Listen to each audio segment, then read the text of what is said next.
नमस्कार क्लास। मैं एसपी चौधरी आप सभी का स्वागत करता हूं हमारे यूट्यूब चैनल समर्पण लाइव पर। देखिएगा, आपका जो टॉपिक चल रहा था परिवहन का, उसमें परिवहन में 3 टॉपिक जो हैं परिवहन के, जैसे सड़क परिवहन है, रेल परिवहन है और वायु परिवहन है। इसके बारे में आप डिटेल में पूरा पढ़ चुके हैं। 2 परिवहन के टॉपिक और बचे हैं, जिसमें एक जल परिवहन आता है और इसके बाद जो लास्ट वन होगा वो होगा पाइपलाइन परिवहन। तो अभी जो हम टॉपिक स्टार्ट करने वाले हैं वो जल परिवहन से संबंधित है। बाकी के जितने भी परिवहन में अब तक जो भी चीज़ें आपने पढ़ी हैं उसके साथ हम कंपेयर करेंगे जल परिवहन को, तो देखेंगे कि क्या क्या चीज़ें हैं। एक तो एक्चुअल में जो ट्रांसपोर्ट है वाटर का या वाटर हाईवेज है उनके बारे में पढ़ेंगे। दूसरी चीज़ कंपैरिजन इसलिए करना होगा जिससे कि आप ये समझ सकें कि जल परिवहन में, सड़क परिवहन में या वायु परिवहन में उनसे डिफरेंस इसमें क्या देखने को आपको मिलेगा, क्या क्या चीज़ें डिफरेंट होंगी उनकी अपेक्षा। तो जल परिवहन के बारे में अच्छे तरीके से हम पढ़ने वाले हैं। देखिएगा, नोट्स बना के चलिएगा साथ साथ में आप लोग। हम जो टॉपिक स्टार्ट करने वाले हैं वो है जल परिवहन। तो जल परिवहन में सबसे पहले तो हमें ये समझना है कि बाकी के परिवहन की अपेक्षा ये परिवहन थोड़ा सा अलग क्यों है। क्योंकि उन परिवहनों में मैंने कोई कंपैरिजन नहीं कराया, आपको किसी प्रकार की कोई तुलना नहीं कराई, कोई तुलनात्मक अध्ययन नहीं हुआ बाकी के परिवहन को लेकर के, क्योंकि सब इंडिविजुअल थे। यहाँ पर आपको एक कंपैरिजन करना पड़ेगा जिससे कि आप समझ सकें जल परिवहन को। तो देखिएगा, जल परिवहन की पहली चीज, 2 जिन खासियत के बारे में आप पढ़ने वाले हैं वो क्या क्या है वो सुन लीजिए। पहली चीज तो ये है कि जल परिवहन जो होता है बाकी के परिवहन से सस्ता होता है। बाकी के परिवहन से कैसा होता है?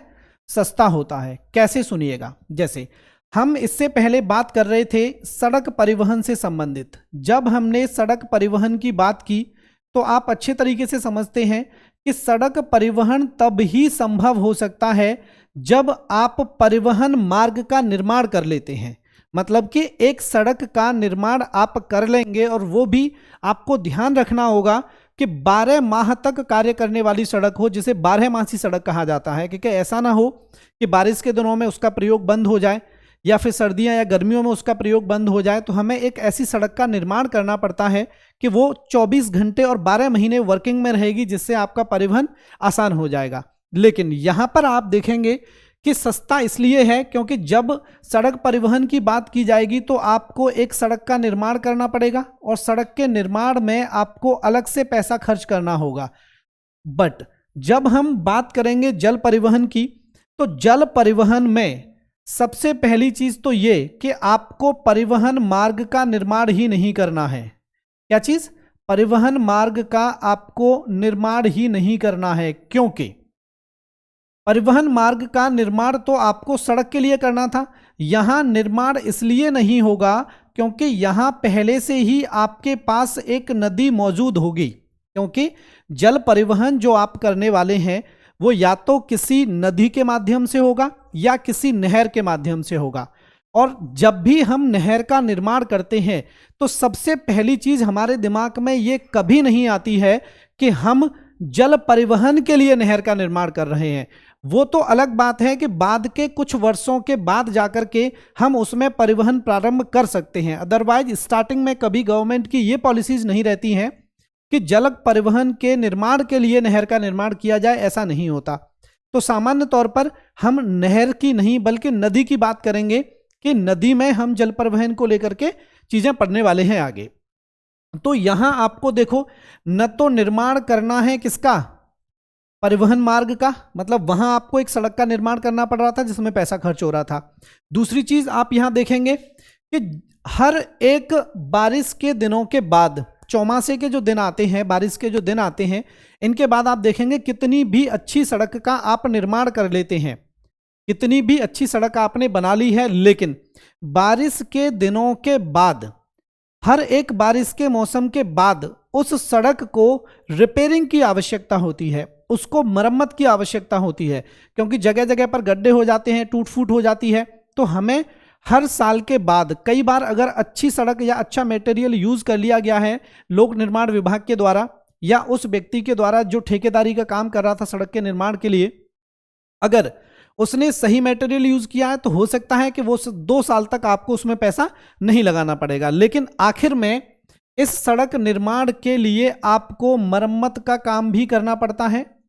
बट जब आप यहां देखेंगे तो यहां पाएंगे कि एक तो आपको परिवहन का निर्माण भी नहीं करना मार्ग का, और यहां पर आपको इसकी मरम्मत भी नहीं करनी। तो दो चीजें आपकी समझ में आ गई होंगी कि न तो हमने परिवहन मार्ग का निर्माण किया है, पहली चीज। दूसरी चीज, ना ही हम इसकी रिपेयरिंग पर या मरम्मत पर पैसा खर्च कर रहे हैं। तो यहां पर यह चीज आपकी समझ में आ गई होगी कि इस परिवहन की अपेक्षा यह परिवहन सस्ता क्यों है। दूसरी चीज जो हम बात करेंगे वो ये होगी कि ये जो है वो प्रदूषण रहित है। कैसा है? प्रदूषण रहित है, मतलब कि बहुत ही कम प्रदूषण। रहित का मतलब मैं यहां आपको बताना चाहता हूं कम से है, प्रदूषण कम करेगा। रहित का मतलब आप बिल्कुल ये मत समझ लेना कि ये बिल्कुल भी प्रदूषण नहीं करता, ऐसा नहीं है। प्रदूषण होगा बट कम होगा, तो प्रदूषण रहित है।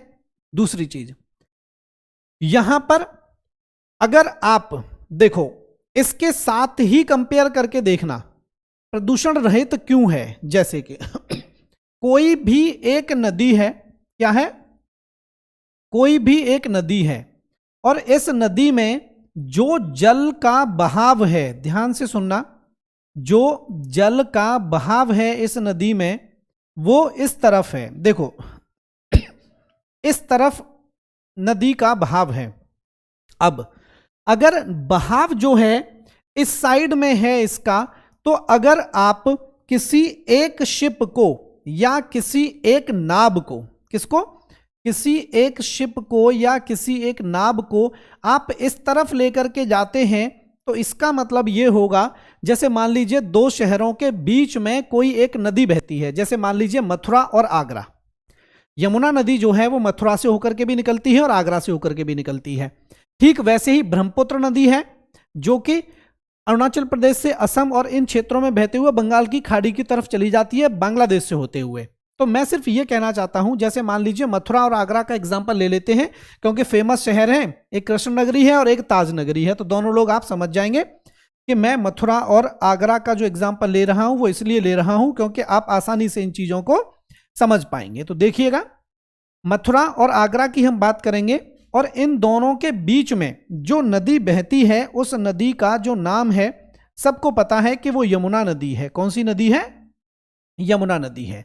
तो अब मान लीजिए कि हमें एक नाव के जरिए कुछ सामान मथुरा से आगरा तक लेकर के आना हो। अगर हमने यहां जल परिवहन पर काम कर रखा है तो हम क्या करेंगे?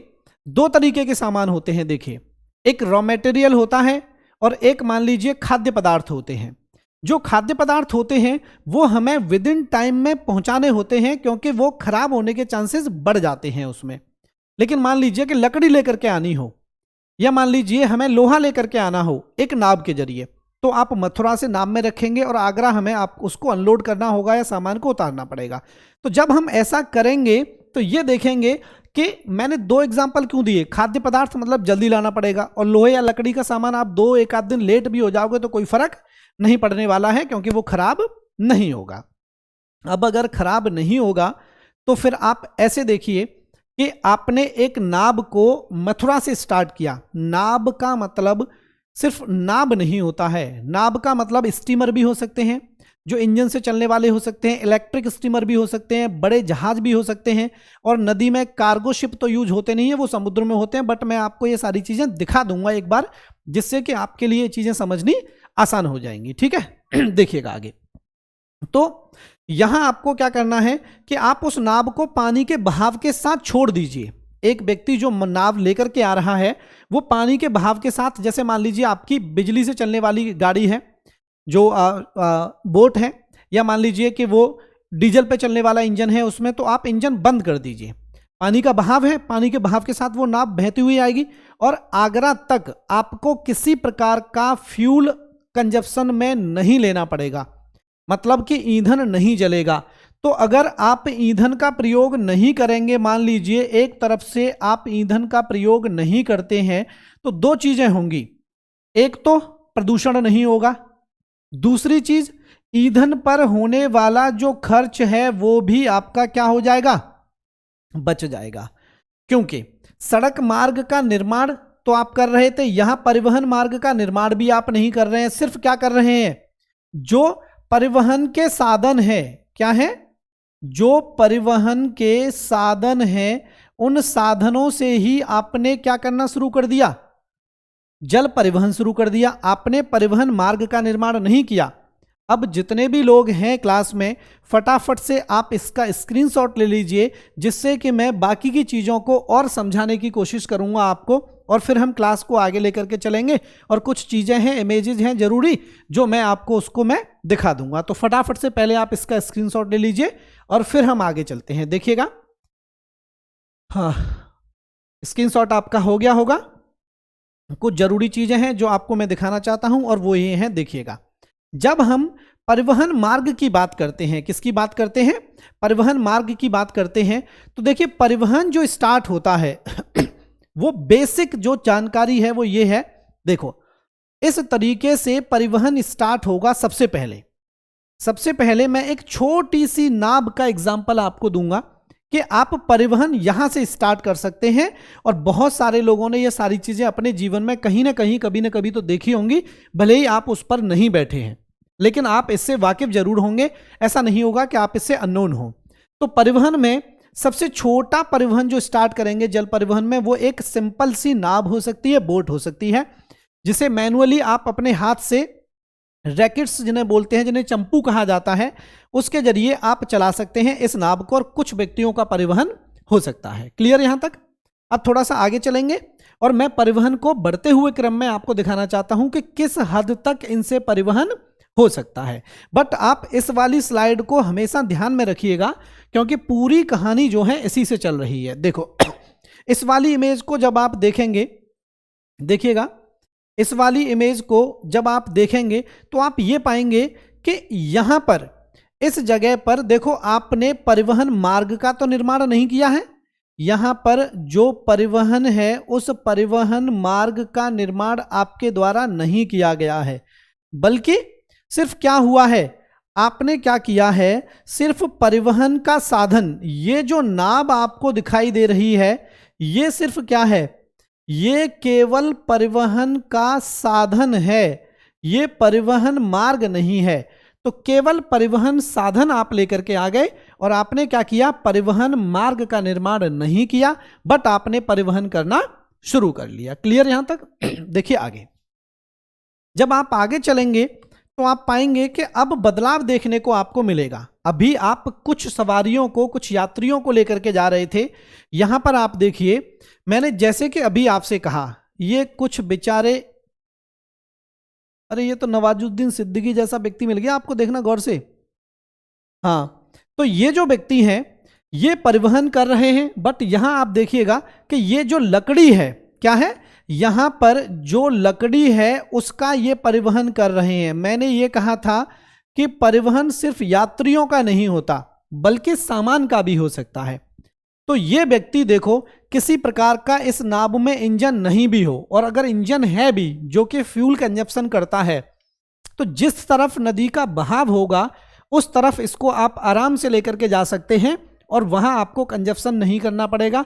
अगर डीजल का कंजप्शन नहीं होगा, पेट्रोल का खर्च नहीं होगा, तो एक तो आपका खर्च बचने वाला है, दूसरा मैंने कहा प्रदूषण रहित। अगर आप डीजल पेट्रोल को जलाएंगे ही नहीं, प्रयोग ही नहीं करेंगे, तो इसका मतलब यह होगा कि प्रदूषण भी नहीं होगा, और प्रदूषण एक साइड से ही तो होगा, तो इसका मतलब प्रदूषण आपने आधा कर लिया। BS6 BS4 जो वाहन आप देख रहे हैं वो प्रदूषण को लेकर के ही थे जो आज के समय में है। अगर आपकी चीजें समझ में आ रही हैं तो फटाफट मुझे यस यस करके कमेंट कर दीजिए, जिससे कि मैं आपको इसका रिप्लाई दे सकूं और सारी चीजें आपके सामने रख सकूं। थोड़ा सा और आगे चलते हैं, परिवहन में किस किस तरीके का बदलाव आपको देखने का मिलेगा वो सुनिएगा। अभी हम बेसिक परिवहन की बात कर रहे हैं, थोड़ा सा और जब आप आगे जाएंगे तो देखो अब आपको डबल डेकर दिख रही होगी यहां पर एक, जब आप इसको देखेंगे तो देखिए नाव ही है, बट नाव में थोड़ा सा बदलाव आ गया। देखो यहां पर कुछ सामान रखा है, इस जगह पर, इस साइड में आप देखिए यात्रीगण भी इस पर बैठे हैं और यात्रा कर रहे हैं इसके माध्यम से होते हुए, और नीचे वाला जो क्षेत्र है इस जगह पर, यहां भी आप कुछ सामान इसमें लेकर के जा सकते हैं। अलग अलग तरीके की जो नाव हैं वो आपको दिखाई दे रही होंगी। थोड़ा सा और आगे चलिए। अब जब ये नाव जो थी जिसकी हम बात कर रहे थे, अब इसमें थोड़ा सा बदलाव आपको देखने को मिलेगा और ये धीरे धीरे बड़ी होती चली जाएंगी। देखिएगा, नदियों में जो हम यूज कर रहे होते हैं नाव, देखिए थोड़ा सा बदलाव और आपने देखा। और ये पुलिस वैन है, एक साउथ में चलने वाली ये एक पुलिस वैन है। देखो यहां पर आपको नजर भी आ रहा होगा लिखा हुआ, इस प्रकार के दक्षिण में गश्त के लिए इस प्रकार की वैन भी कई बार यूज हो सकती है। तो ये जो है इस प्रकार से आप परिवहन कर सकते हैं। अब ये परिवहन एक बड़ा रूप लेगा और बड़े रूप में आप देखिएगा छोटी बोट की जब हम बात कर रहे थे, मैंने आपको उसमें कुछ लकड़ी दिखाई थी कि वो व्यक्ति कुछ लकड़ी लेकर के जा रहे थे एक शिप के माध्यम से। देखना गौर से, इसको देखिएगा, इस इमेज को देखो, आपने जो चीजें देखी हैं इस इमेज में जो आपको नजर आ रहा है, इसमें और इसमें बदलाव देखिए। दोनों में ही परिवहन हो रहा है, जल परिवहन हो रहा है और कच्चे माल को लेकर के जाया जा रहा है। बट ये एक बड़ा नाव है, एक बड़ी बोट है जिसके माध्यम से आप ये देखिए, यहां पर कुछ कैंस नजर आ रही हैं आपको, कुछ कंटेनर हल्के फुल्के नजर आ रहे हैं आपको, जो ड्रम होते हैं यहां पर अलग अलग ड्रम रखे हुए हैं। देखिएगा, कलर थोड़ा सा बदल लेते हैं हम लोग। देखिएगा यहां पर कुछ ड्रम रखे हुए हैं जिनको लेकर के जाया जा रहा है परिवहन में, और यह परिवहन किस लेवल तक चला जाएगा आपको मैं वो दिखाने की कोशिश करता हूं। जल परिवहन की ही बात कर रहे हैं, लेकिन परिवहन जो है एक नेक्स्ट लेवल पर पहुंच जाएगा जब आप इस प्रकार का शिप देखेंगे। ये एक्चुअल में एक कार्गो शिप होता है। इस शिप को देखिएगा आप, ये जो है एवरग्रीन के नाम से एक कार्गो शिप है। और कार्गो शिप का मतलब ये है कि यहां आपको जितने भी कलर्स दिखाई दे रहे हैं, ये अलग अलग कलर्स आपको दिखाई दे रहे हैं। आप लोग ट्रक तो समझते ही हैं, सब लोग ट्रक समझते हैं। जो ट्रक में पीछे का कंटेनर होता है, ट्रक का पीछे का जो हिस्सा होता है जिसमें सामान भर के ले जा सकते हैं, तो ये एक कंटेनर की बराबर एक बॉक्स जो आपको नजर आ रहा है, जैसे ये वाला बॉक्स हो गया या ये वाला बॉक्स हो गया, ये एक ट्रक के बराबर एक कंटेनर पूरा इस पे रखा हुआ है। तो जितने कलर आपको यहां समझ में आ रहे होंगे, ये सब एक कंटेनर के बराबर हैं। मतलब कि जितने ट्रक आपको सामान ढोने में लगाने पड़ेंगे, उतने ट्रक के बराबर जो ये कंटेनर आपको दिख रहे हैं, उतने ट्रक आपको सड़क मार्ग से लेकर के जाने पड़ेंगे, उतने ट्रक के बराबर और कई गुना ज्यादा। क्योंकि अभी आपको ये एक साइड दिख रही है इसकी, जब इसके बैकग्राउंड की बात करेंगे तो उस तरीके से कंटेनर उधर भी लगे हुए हैं। तो कुछ कार्गो शिप ऐसे होते हैं जो कई हजार ट्रक के बराबर एक बार में सामान लेकर के जा सकते हैं जल परिवहन के माध्यम से। लेकिन अधिकांशतः ये परिवहन जो है वो नदियों में, नहरों में देखने को नहीं मिलता है, बल्कि ये मिलता है कहां पर देखने को, समुद्र में। बट कोलकाता बंदरगाह पर कुछ कुछ ऐसे शिप भी कई बार आ जाते हैं जिनमें बहुत सारा सामान होता है और वो कार्गो शिप के टाइप के शिप होते हैं। तो ये तो थी सामान ढोने की जो हम बात कर रहे थे वो। अब थोड़ा सा और आगे चलेंगे। अब हम देखेंगे कि शिप सिर्फ सामान तक सीमित नहीं होते हैं, बल्कि ये आपको लग्जरी लाइफ भी प्रोवाइड कराते हैं। ये भी एक शिप है, गौर से देखना, ये भी क्या है एक शिप है। और शिप के ऊपर ही, ये कोई सामान्य शिप नहीं है जो आपको नजर आ रहा है। देखिएगा, ये सेफ्टी बोट होती हैं। यहां जो बोट आपको नजर आ रही है, यहां पर जो बोट आपको नजर आ रही है, ये सेफ्टी बोट होती हैं। या कभी कोई प्रॉब्लम हुई तो इन बोट्स के जरिए यहां से कुछ लोगों को निकाला जा सकता है। ये एक शिप है और शिप के अंदर आपको हर एक चीज देखने को मिलेगी। देखिए, शिप के ऊपर ये वाला जो क्षेत्र है जो ब्लू कलर को रिप्रेजेंट कर रहा है, यहां पर देखो एक पूरा का पूरा बेस बना हुआ है, हेलीपैड जिसे कहा जाता है, क्योंकि हेलीकॉप्टर यहां से उड़ान भर सकता है। आपको दिखाई भी दे रहा होगा इमेज। दूसरी, यहां पर देखिए फ्लैग लगा हुआ है एक कंट्री का, और कुछ पेड़ पौधे भी इसके ऊपर उगाए गए हैं मिट्टी डाल करके या गमलों में जो पॉट्स होते हैं उनके ऊपर। तो शिप में एक लग्जरी लाइफ भी आपको जीवन जीने को मिल सकती है, लेकिन बट सिर्फ उन लोगों के लिए जो कुछ दिन की यात्रा पर निकलते हैं और उसके बदले में एक मोटी रकम चुकाते हैं। तो जो व्यक्ति चाहता है इसमें जाने के लिए, तो गुजरात से या गोवा वाले क्षेत्र में या दक्षिण भारत के मार्मागांव बंदरगाह से गुजरात तक के बीच में कुछ शिप चलती हैं। 7-8 दिन का उनका ट्रैवलिंग का टाइम रहता है, जिसमें आपको कुछ हजार रुपए पे करने पड़ते हैं और आप वो यात्रा कर सकते हैं। एक तरीके से वो छुट्टियां बिताने के लिए पर्पज से होती हैं। तो इस प्रकार के जो शिप हैं जिन्हें याच कहा जाता है वो भी प्रयोग में आ सकते हैं। बट ये सब कहां पर संभव होंगे? जहां पर परिवहन जो होगा जलीय मार्ग से होगा या जल मार्ग का जो परिवहन होगा वो। तो पहली वाली स्लाइड को एक बार डिस्कस करेंगे और फिर हम आगे चलेंगे। देखिएगा, सबसे पहले जो हम स्टार्ट कर रहे थे यहां से हमारी बात शुरू हुई है, इस जगह से हमारी बात शुरू हुई है और इसका जो स्क्रीनशॉट है वो मैंने आपको दे दिया है। जल परिवहन सस्ता होता है, प्रदूषण रहित होता है, इतनी सारी चीजें आपकी समझ में आ गई होंगी।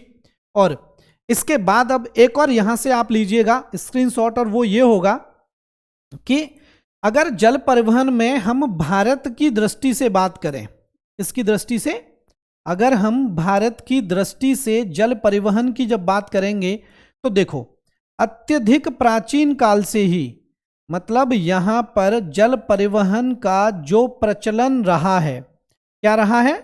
जल परिवहन का जो प्रचलन रहा है वो प्राचीन काल से ही रहा है। क्योंकि आप सब लोग जानते हैं कि सिंधु सभ्यता का जो टाइम है, किसका? इंडस वैली सिविलाइजेशन या सिंधु सभ्यता की जब हम बात करेंगे तो सिंधु सभ्यता में भी जल परिवहन होता था और अधिकांश व्यापार जो था वो जल परिवहन के माध्यम से ही था। क्लियर यहां तक? तो प्राचीन काल से ही सिंधु सभ्यता का, बाकी ये चीजें मैंने एडिट कर दी हैं, आप चाहें तो इसका स्क्रीनशॉट एक बार फिर से ले लीजिए, जिससे कि आपके लिए आसान हो जाएंगी कुछ चीजें समझने में और पढ़ने में। क्लियर यहां तक? ठीक है, तो स्क्रीनशॉट लीजिए फटाफट इसका, फिर हम थोड़ा सा और आगे चलते हैं और अपने टॉपिक को, सेशन को आगे बढ़ाते हैं, जिससे कि बाकी चीजें आप समझ सकें। बाकी इमेजेस और पिक्चराइजेशन से आपको फायदा इतना हो जाता है कि आपको एक डीप नॉलेज हो जाती है, और जब आप एक विजुअलाइजेशन में किसी चीज को देख लेते हैं तो फिर वो एक लंबे समय तक आपको याद भी रहता है। ठीक है, आगे चलते हैं। देखिएगा, आगे चलने की कोशिश करें और चीजों को समझने की कोशिश करेंगे। अब जब बात हम करते हैं कि जल मार्ग की, किसकी? अगर वर्तमान समय में जल मार्ग की बात की जाए, कब? वर्तमान समय में हम बात करें जल मार्ग की, तो देखिए भारत में लगभग 14,500 किलोमीटर, कितना? 14,500 किलोमीटर। जैसे मैंने आपको सड़क परिवहन में कराया था कि NH जो है उनकी लंबाई कितनी है या भारत की टोटल लंबाई सड़कों की कितनी है, ठीक वैसे ही अगर कोई आपसे ये पूछ लेता है कि भाई जल मार्ग के अंतर्गत कितने किलोमीटर तक भारत में जल मार्ग बने हुए हैं, तो आप ये बताइएगा कि वर्तमान समय में 6 जल मार्ग हैं भारत में। कितने? ऐसे लिखिएगा, जल मार्ग की जब बात की जाएगी तो 6 जल मार्ग बने हुए हैं इस समय। जल मार्ग देखो, वहां पर आप जानते हैं नेशनल हाईवेज कह रहे थे, वहां पर नेशनल हाईवे NH को यहां कहा जाएगा NWH, नेशनल वाटर हाईवे, राष्ट्रीय जल मार्ग। अगर कभी आपसे पूछा जाए कि वर्तमान समय में भारत में कितने राष्ट्रीय जल मार्ग हैं, तो आपके सामने लिखा हुआ है कि वर्तमान समय में जो जल मार्ग हैं भारत में वो कितने हैं? 6 हैं। और 6 जल मार्गों में कितने किलोमीटर का जल मार्ग बना हुआ है, तो आपके सामने ये भी लिखा हुआ है कि ये लगभग 14,500 किलोमीटर का जो जल मार्ग है वो कवर करते हैं 6 जल मार्ग। क्लियर यहां तक आप सबको? आई होप कि आप चीजें समझ पा रहे होंगे। और अभी आप जब इतना क्लास ले ही चुके हैं तो मैं आपको बता दूं, ये एक्चुअली प्रीमियर चल रहा है, क्योंकि मैं आज यहां पर हूं नहीं, तो ये जो डेटा आपको मिल रहा है इसलिए मैं आपके कुछ कमेंट्स को रिप्लाई नहीं कर पाऊंगा आज, क्योंकि मैं एक्चुअली में देख नहीं रहा हूं, आप मेरे सामने हैं, क्योंकि ये रिकॉर्ड हो चुका है पहले वीडियो। मैं आज बाहर हूं इसलिए आप प्रीमियर पर देख रहे हैं, बट आप कमेंट छोड़ दीजिएगा, क्लास के बाद मैं आपको देख लूंगा अगर कुछ भी क्वेश्चन होंगे तो। ये क्लास जो है वो एक रिकॉर्डेड क्लास है जो एज अ प्रीमियर आपको मिलने वाली है। तो अभी मैं इसलिए बता रहा हूं क्योंकि आपने आधे घंटे की तो देख ही लिया, लेकिन लोगों को परेशानी हो रही होगी कि उनके कमेंट्स नहीं ले रहे हैं। तो हमेशा की तरह जैसे कि सब लोगों का स्वागत है यहाँ पर, और सब लोगों को नमस्कार, गुड इवनिंग, राधे राधे भाई।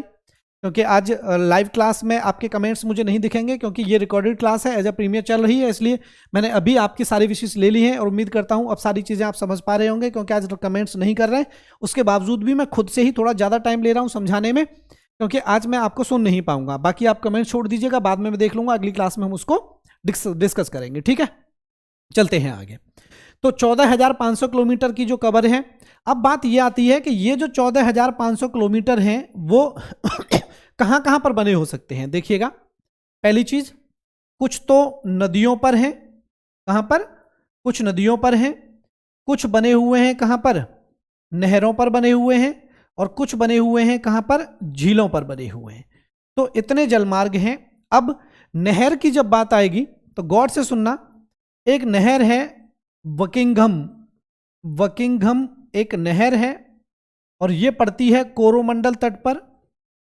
कोरोमंडल तट पर, जो कि भारत का पूर्वी तट है। जो कि भारत का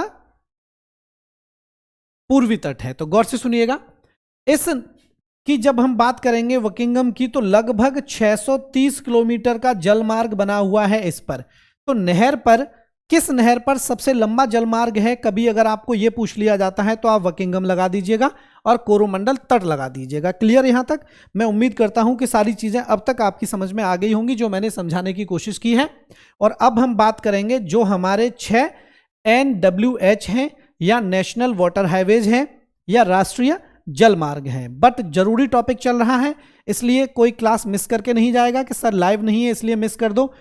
बिल्कुल जैसे मैं आपको लाइव में पढ़ाता हूं, बल्कि उससे भी ज्यादा अच्छा पढ़ाने की कोशिश कर रहा हूं, जिससे कि आप चीजों को बिना क्वेश्चंस किए ही समझ पाएं। अगर किसी की कोई क्वेरी है, किसी का कोई क्वेश्चन है, तो क्लास लास्ट तक देखिए, वो कहीं ना कहीं बीच में आपको उसका आंसर मिल जाएगा क्लास खत्म होने तक। और फिर भी नहीं मिलता है तो आप क्लास के बाद कमेंट छोड़ दीजिएगा, जिससे कि मैं आपको वो सारी चीजें अगली क्लास में समझा दूंगा। ठीक है, उम्मीद करता हूं आज आप कोऑपरेट करेंगे और शेयर करते रहेंगे जैसे हमेशा की तरह करते हैं, और ज्यादातर लोग जुड़े रहेंगे चैनल के साथ और चीजों को सही तरीके से सीखने की कोशिश करेंगे। देखिएगा, आगे चलने की कोशिश करते हैं और देखते हैं कि नेशनल हाईवेज की जो इस समय की वर्तमान की स्थिति है भारत में, वो किस प्रकार की है। तो राष्ट्रीय जलमार्ग को लेकर के हम बात करने वाले हैं, और राष्ट्रीय जलमार्ग में NWH ही लिखूंगा हर बार, मैं एक बार ऊपर लिख देता हूं सिर्फ। जो बात होगी अब वो राष्ट्रीय जलमार्गों की होगी, और आप सब लोग जान ही चुके हैं अब कि जलमार्गों की जो संख्या है वो कितनी है, 6 है। जलमार्गों की जो संख्या है वो 6 है, और 6 में सबसे पहले हम जो बात करेंगे वो बात करेंगे किसकी? NWH1, मतलब कि नेशनल वाटर हाईवे 1 या राष्ट्रीय जलमार्ग 1, जिसकी अब हम बात करने वाले हैं वो। तो देखिएगा आगे, NWH1 की जब भी बात की जाएगी तो ध्यान रखना, ये इलाहाबाद से शुरू होता है। कहां से? ये शुरू होता है इलाहाबाद से, और इलाहाबाद से आगे ये जाता है हल्दिया तक। कहां तक जाता है? 2 जगहों के नाम आपके सामने हैं। हल्दिया तक आप जानते हैं, हल्दिया जो है वो आता है पश्चिम बंगाल में। किस जगह पर? पश्चिम बंगाल में। और इलाहाबाद जो है वो आप जानते हैं ये आता है यूपी में। तो 2 राज्य तो आपके सामने आ गए हैं, और अगर कभी इसका डिस्टेंस पूछ लिया जाता है तो ये है 1620। कितना है? 1620 है। जब अगर कभी इसका डिस्टेंस आपको पूछ लिया जाए तो ये 1620 किलोमीटर है, इसकी जो टोटल लंबाई है। राज्य कौन कौन से हैं? तो एक यूपी हो गया, इसके बाद आपको जानते हैं कि ये जो है पहुंचेगा कहां? बिहार में। क्यों? क्योंकि ये बना हुआ है गंगा नदी पर। किस पर बना हुआ है? गंगा नदी पर। मैंने अभी आपको समझा दिया था, इससे पहले की जब हम बात कर रहे थे, देखो यहां मैंने आपको समझाया कि कुछ तो मार्ग किस पर होंगे? नहरों पर होंगे, कुछ नदियों पर होंगे, कुछ झीलों पर होंगे। तो जो हम बात कर रहे हैं सबसे पहले ये किसकी कर रहे हैं? ये कर रहे हैं नदी की। तो गंगा नदी पर बना हुआ है NWH1 और 1620 किलोमीटर का है। इस प्रकार ये भारत का सबसे लंबा वाटर हाईवे बन गया है। क्या बन गया है? सबसे लंबा वाटर हाईवे अगर आपको पूछ लिया जाए कभी भारत का, तो आप लगा दीजिएगा कि सर वो है NWH1, जो कि गंगा नदी पर है और इलाहाबाद से लेकर के हल्दिया के बीच में बना हुआ है। मैं उम्मीद करता हूं बहुत आराम से मैं आपको समझाने की कोशिश कर रहा हूं, तो उतने ही आराम से आप इसको समझ भी रहे होंगे। इसके बाद कौन सा क्षेत्र? झारखंड वाला। तो इतने राज्य आपको नजर आ रहे हैं, यूपी है, बिहार है, झारखंड है और पश्चिम बंगाल है। ये NWH1 है, नेशनल वाटर हाईवे 1 है, जिसके बारे में आप पढ़ चुके हैं। उम्मीद करता हूं कि सारी चीजें आपको आसानी से समझ में आ रही होंगी, और मैं अब आपको इसका इमेज दिखाने की कोशिश करूंगा। तो उससे पहले आप इसका ले लीजिए एक स्क्रीनशॉट फटाफट से, जिससे कि हम आपको नेशनल हाईवे आगे दिखा सकें क्लास में। देखिए आज मैं आप लोगों के नाम नहीं ले पाऊंगा क्योंकि मैं जो चीज़ें हैं वो बता चुका हूं आपको। देखिएगा आगे आगे समझने की कोशिश करते हैं चीज़ों को और आसान बनाने की कोशिश करते हैं जिससे कि आपको किसी प्रकार की कोई समस्या का सामना नहीं करना पड़ेगा। देखिएगा NWH1 की हम बात कर रहे थे, जैसा कि मैंने अभी आपको बताया कि NWH1 जो है देखिए इलाहाबाद से स्टार्ट हुआ है, इस जगह से देखिएगा इलाहाबाद से ये नेशनल हाईवे स्टार्ट हुआ है और ये लास्ट में पश्चिम बंगाल का जो क्षेत्र है, गौर से सुनिएगा, लास्ट में ये जो है पश्चिम बंगाल में पहुंचेगा। इस जगह पर पश्चिम बंगाल में ये जाएगा कहां तक, हल्दिया तक। कहां पर तक जाएगा, हल्दिया तक। तो ये आप देख रहे होंगे, इसको आसानी से आपकी समझ में आ भी जाएगा। और स्क्रीनशॉट लेना चाहते हैं तो फटाफट से स्क्रीनशॉट ले लीजिए जिससे कि हम तुम्हें थोड़ा सा और आगे चलें और एक दूसरे नेशनल वाटर हाईवे की तरफ क्लास को लेकर के चलेंगे। देखिएगा आराम से चीजें समझने की कोशिश करिएगा, कोई जल्दबाजी नहीं है। अगर किसी को कोई प्रॉब्लम है तो बाद में भी आप कमेंट छोड़ दीजिएगा, वो मैं आपके कमेंट्स ले लूंगा बाद में चल करके। देखिएगा आगे गौर से सुनिएगा। अब हम जो बात करने वाले हैं वो NWH2 की करने वाले हैं। इसकी करने वाले हैं NWH2 मतलब कि राष्ट्रीय जलमार्ग 2। और ये कहां से कहां तक है, तो ये स्टार्ट होता है, एक जगह है सादिया, असम में। सादिया से ये स्टार्ट होता है और ये आगे जाता है कहां तक, धुबरी तक। गौर से सुनना, सादिया से धुबरी के बीच में जाता है और ये दोनों ही जगह किसमें है, असम राज्य में है। और लेकिन मैंने यहां पर इसमें थोड़ा सा कट लगाया है, वो ये है कि सादिया से डिब्रूगढ़ के बीच में, कहां पर, सादिया से डिब्रूगढ़ के बीच में इसमें चलाए जाते हैं स्टीमर। स्टीमर वही इंजन से चलने वाली नाव है, नौकागम्य सामान्य नाव है और स्टीमर से चलने वाली नाव है। तो डिब्रूगढ़ तक इसमें स्टीमर से चलने वाली नावें चलाई जाती हैं और उसके बाद आप समझते ही हैं कि जो सामान्य नाव है उनसे परिवहन किया जाता है। NWH2 है और कहां से कहां तक है, इसकी जब बात करेंगे तो आप समझ गए हैं कि ये कहां से कहां तक होगा, सादिया से धुबरी होगा। और इसकी लंबाई अगर आपको पूछ ली जाती है तो आप लगाइएगा कि इसकी जो लंबाई है वो 891 किलोमीटर है, 891 891 किलोमीटर है। और अगर ये बात करें, देखो मैंने कहा कुछ डेट्स की तरफ अब जाइएगा मत, फिर भी मैं कुछ थोड़ा बहुत लिखा देता हूं आपको, डेट्स वैसे ज़्यादा मायने रखते नहीं है। जब बात की जाएगी कि इसको राष्ट्रीय जलमार्ग कब घोषित किया गया, क्या चीज़, राष्ट्रीय जलमार्ग कब इसको घोषित किया गया, तो आप लगाइएगा 1988 1988 में इसको राष्ट्रीय जलमार्ग घोषित कर दिया गया था NWH2 को।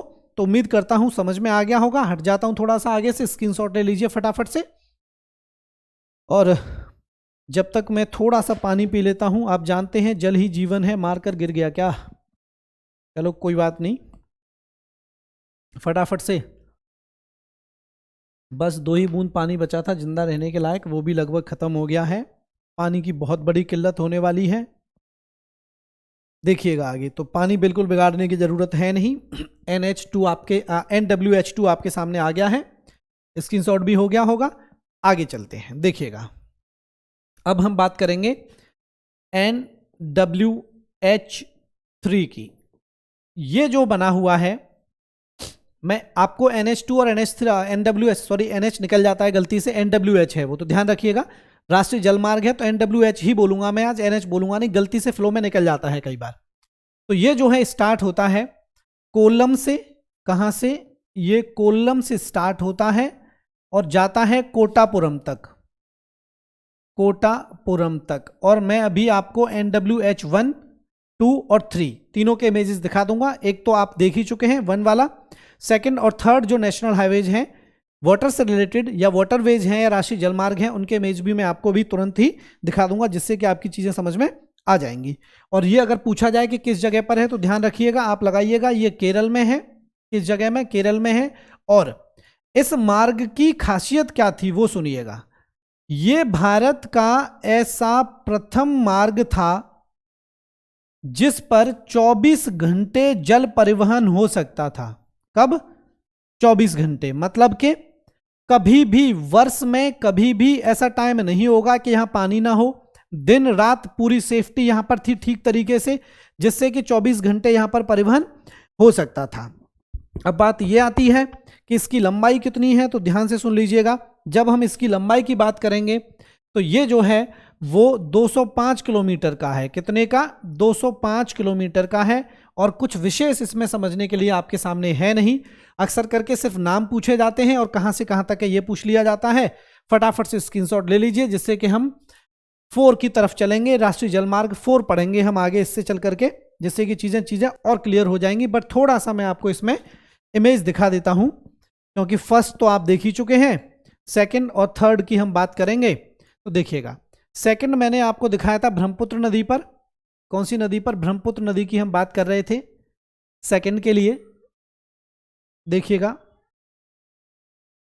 सेकंड जो नेशनल वाटर हाईवे है, सेकंड वाला जो नेशनल वाटर हाईवे है, देखिएगा इसकी हम बात कर रहे थे। ये है, देखो गौर से देखिएगा, सेकंड ब्रह्मपुत्र नदी पर था और थर्ड की जो हम बात कर रहे हैं, एक सेकंड, ये एक्चुअली फोर्थ है। देखिए इस वाले मैप को देखिएगा, आपको जो इंडिया का मैप दिखाई दे रहा है, इस वाले मैप को देखिएगा। देखो यहां पर जो दूसरा वाला था, दूसरे नेशनल वाटर हाईवे की जो बात कर रहे थे, ये देखो ये है ब्रह्मपुत्र नदी पर। यहां तक जो आपको दिखाई दे रहा है ये कौन सा था? ये था NWH2। कौन सा? 2। और ये जो आप देख रहे हैं इधर, ये था NWH1। और जो थर्ड की मैंने बात की है वो देखो यहां आपको नजर आ रहा होगा, केरल में है तो बिल्कुल इस जगह पर होगा। केरल में है, केरल की लोकेशन आप सबको पता है, केरल में तो इस जगह पर होगा। अगर इंडिविजुअल आपको थर्ड को देखना है, इंडिविजुअल अगर आपको थर्ड को देखना है, पहले तो आप फटाफट से इसका स्क्रीनशॉट ले लेंगे एक बार, जिससे कि चीज़ें आप आसानी से समझ जाएं और सीख लें। देखिएगा इसका स्क्रीनशॉट लीजिए, जिससे कि फिर हम आगे चलते हैं। 3 नेशनल वाटर हाईवे जो हैं वो आप पढ़ चुके हैं, लोकेशन भी आप देख चुके हैं इस मैप पर। थोड़ा सा और आगे चलेंगे तो मैं आपको इसका इमेज जो है वो अलग से भी दिखा दूंगा। वहां दिखाना इसलिए जरूरी था क्योंकि आप केरल को अलग नहीं कर पाते वहां से, लेकिन अब देखिएगा अब आप केरल को अलग कर सकते हैं जब ये वाला इमेज आपको दिखेगा। 2 दिखाऊंगा मैं आपको, कोई ना कोई सा तो आपकी समझ में आ ही जाएगा आराम से। देखिएगा दोनों जगह आपको दिखाई देंगी इस मैप पर। देखिएगा थोड़ा सा और छोटा करना पड़ेगा क्योंकि जगहों के नाम आगे आने बहुत जरूरी हैं। देखिएगा, देखो कोट्टापुरम आपको नजर आ रहा है, कोट्टापुरम से लेकर के और सबसे नीचे आपको नजर आ रहा होगा कोलम। तो कोलम कोट्टापुरम भी आपको नजर आ रहा है, जिसकी हम बात कर रहे थे। एक इमेज और मैं दिखा दूंगा आपको, देखिएगा एक इमेज मैं आपको और दिखा दूंगा इसके साथ ही, जिससे कि थोड़ा सा और आसान आपके लिए हो जाएगा। देखिएगा ये जो इमेज है वो थोड़ा सा और आसान आपके लिए कर देगा। दोनों ही लगभग एक ही चीजें हैं और दोनों की हम बात कर रहे थे। इतना आपको समझ में आ गया होगा कि देखो ये कोल्लम है, सबसे नीचे अगर दिखाई नहीं दे रहा होगा यहां से तो आप यहां से पढ़ लीजिएगा। यहां आपको राज्य का नाम नजर नहीं आ रहा है, लेकिन ये देखिए केरल लिखा हुआ है इस जगह पर। क्या लिखा हुआ है? ये केरला लिखा हुआ है, तो ये केरल राज्य है। इधर में जो केरल राज्य है ये वाला हो गया जो एरो लगे हुए हैं। और आपको पता है ये वाला जो क्षेत्र है वो कोट्टापुरम है, क्योंकि कोट्टापुरम आप यहां से कॉपी कर सकते हैं। तो दोनों ही इमेज आपके सामने है। NWH1 आप देख चुके हैं, NWH2 आप पढ़ चुके हैं, NWH3 भी आपने देख लिया है। 4, 5 और 6 3 और बचे हैं जो हम डिस्कस करेंगे आज। और जल्दी से आज हम का जो परिवहन का टॉपिक है, जल परिवहन का, वो आज हम निपटा देंगे। ठीक है, तो फटाफट से स्क्रीनशॉट ले लीजिए, जिससे कि हम थोड़ा सा आगे चलें और चीज़ों को और अच्छे तरीके से समझने की कोशिश करेंगे। देखिएगा स्क्रीनशॉट लीजिए, फिर हम आगे चलते हैं। वेरी गुड, हो गया होगा स्क्रीनशॉट। आज मैं आपसे ये कहने के लिए तो हूं नहीं कि आपको क्या करना है, लेकिन आप जानते हैं कि आपको करना क्या है। क्लास को शेयर करना है ज़्यादा से ज़्यादा, और लाइक तो बिल्कुल ज़रूर करेंगे, हमेशा की तरह। जितने लोग लाइव हैं वो लाइक करेंगे, तो शेयरिंग करिए और लाइक करिए वीडियो को, और कमेंट छोड़ दीजिए कोई चीज़ ऐसी है जो समझ में नहीं आ रही है तो। 3 हाईवेज हो चुके हैं, 4 की अब बात करने वाले हैं। देखिएगा NWH4 की हम बात करेंगे। जब इसकी बात करेंगे तो ये जाता है, ध्यान से सुनिएगा, एक जगह है उड़ीसा में तलचर, सिलचर नहीं लिखा है मैंने, तलचर से लेकर के पाराद्वीप के बीच में। कहां पर? तलचर से लेकर के पाराद्वीप के बीच में, और है कहां पर? उड़ीसा में है। किस जगह पर है? उड़ीसा में है। NWH4 की बात कर रहे हैं, उड़ीसा में है। और कितना दूर है वो सुनिएगा, तो आप ये लगाइएगा 1005 किलोमीटर। कितना? 1005 किलोमीटर लगाइएगा। और इसको कब घोषित किया गया है वाटर हाईवे, तो आपको डेट याद रखनी है। देखिएगा 24 नवंबर है एक्चुअली, 24 नवंबर 2008। 24 नवंबर 2008 को इसको राष्ट्रीय जलमार्ग क्या कर दिया गया, घोषित कर दिया गया, राष्ट्रीय जलमार्ग घोषित कर दिया गया। NWH4 आपके सामने लिखा हुआ है, स्क्रीनशॉट ले लीजिए फटाफट से। और 4, 5, 6 मैं आपको तीनों ही एक साथ दिखाऊंगा आप मैप पर चल करके, तो अभी एक साथ वो मैप देख लेंगे। अभी फटाफट से इसका स्क्रीनशॉट ले लीजिए, जल्दी करिएगा, स्क्रीनशॉट लीजिए इसका। चलते हैं आगे। देखो ये डेट याद रखना, क्योंकि अगला जो नेशनल हाईवे है, नेशनल वाटर हाईवे है, वो इसी डेट को बनने वाला है। अगला जो है वो भी इसी डेट को बनने वाला है। अभी आपने 4 पढ़ा था, हर बार NWH लिखने की जरूरत नहीं है, 5 की बात कर रहे हैं। 5 की जब हम बात करेंगे तो देखिएगा ये जाता है काकीनाडा से, आंध्र प्रदेश में एक जगह है, मैं लिख देता हूं इधर, आंध्र प्रदेश। काकीनाडा से ये स्टार्ट होता है, 623 किलोमीटर का है। हो क्या रहा है, 623 किलोमीटर का है। और ये जाता है पांडुचेरी तक। कहाँ तक जाता है? पांडुचेरी तक जाता है। और डेट वही याद रखेंगे, 24 नवंबर 2008 को इसको भी घोषित किया गया, क्या? जलमार्ग। इसको भी जलमार्ग घोषित किया गया था। और ये सब के सब राष्ट्रीय या केंद्रीय जलमार्ग हैं। तो 5 भी आपके सामने आ गया है, स्क्रीनशॉट ले लीजिए फटाफट से आप लोग इसका। और फिर हम बिल्कुल अंत की तरफ चलेंगे, जो लास्ट वाला नेशनल वाटर हाईवे होगा उसकी तरफ चलेंगे। तो फटाफट से आप इसका स्क्रीनशॉट लेंगे। क्लास इसलिए रखा गया था कि क्लास आपका छुट्टी ना हो, ऑफ ना हो, इसलिए पूरी जानकारी डिटेल में बढ़िया तरीके से आपको दी गई है। इस चीज़ से कोई फर्क नहीं पड़ता कि किस प्रकार से लाइव है या रिकॉर्डेड है, बट आप इसको समझ पाएंगे। देखिएगा NWH6 की अब हम बात करने वाले हैं। और ये जो है बना हुआ है बराक नदी पर। कौन सी नदी पर बना हुआ है? बराक ओबामा जो है ये वही नदी है, बराक नदी पर बना हुआ है। और ये जाता है, एक जगह है करीमजंग या करीमगंज, एक ही बात है। करीमगंज एक जगह है। और लखीमपुर के नाम से भी इसके पास में एक छोटा सा स्थान है, लखीमपुर। लखीमपुर यहां से ये जाता है और ये पहुंचता है सादिया तक। कहां तक? सादिया तक। नदी आपको पता ही है कौन सी है, बराक नदी है। और एक और चीज, इसको 2013 में, या ऐसे कह लीजिए कि सबसे अंत में, इसको सबसे अंत में जलमार्ग घोषित किया गया है। और खासियत ये है कि ये वाला जो जलमार्ग है वो भारत का सबसे छोटा क्या है? नेशनल वाटर हाईवे है। ये भारत का सबसे छोटा नेशनल वाटर हाईवे है या राष्ट्रीय जलमार्ग है। सबसे बड़ा भी आपको पता चल गया है, NWH1 है। सबसे छोटा भी आपको पता चल गया है, NWH6 है। क्लियर यहां तक? तो सभी नेशनल हाईवे जो वाटर से रिलेटेड हैं वो आपके हो चुके हैं। एक बार मैं आपको इमेज दिखाना चाहता हूं, तो फटाफट पहले इसका स्क्रीनशॉट लेंगे और फिर हम आगे चलेंगे। देखिएगा पहले एक बार फटाफट से स्क्रीनशॉट ले लीजिए आप इसका, जिससे कि फिर हम आगे चलें और चीज़ें आपको दिखाने की कोशिश करें। और वाटर हाईवे का जो टॉपिक है वो आपका लगभग खत्म हो चुका है आज का। देखिएगा अच्छे तरीके से चीज़ों को समझ लीजिए। बाकी के जो इमेज हैं वो आपको मैं एक ही इमेज पर दिखाने की कोशिश करूंगा, जैसा कि थोड़ी देर पहले मैंने अभी आपको इमेज दिखाया था। देखिएगा इसी पर अब हम 6 के 6 समझने की कोशिश करेंगे। 3 मैं आपको पहले बता ही चुका हूं, और बाकी के जो 3 हैं वो आप यहां मैं आपको अभी सिखा दूंगा, तो ज़्यादा टाइम उसमें लगेगा नहीं। देखिएगा ये जो है वो बराक नदी है, यहां आपको नजर आ रही होगी। देखिएगा ये जो लिखा हुआ है वो बराक नदी लिखा हुआ है, एरो लगा हुआ है। तो ये 6 वाला है, छोटा है। तो इमेज में सिर्फ यहाँ जो है ये प्रेजेंट किया गया है, इतनी जगह पर है, छोटा है भारत का सबसे। और ये जो है यहाँ पर जो आपको नजर आ रहा है ये 5 वाला है जो आपको दिख रहा है। यहां पर जो नजर आ रहा है आपको ये वाला, ये जो है ये 4 है, 3 आप जानते ही हैं ये है, 1 आप जानते ही हैं ये है, और 2 ये है। तो मैं लिख देता हूं, ये 1 हो गया, 2 हो गया, 3 हो गया, 4 हो गया, 5 हो गया और 6 हो गया। 6 राष्ट्रीय जलमार्ग आपके क्लियर हो चुके हैं। उम्मीद करता हूं कि सही तरीके से चीजें आपकी समझ में आई होंगी, कोई परेशानी नहीं है।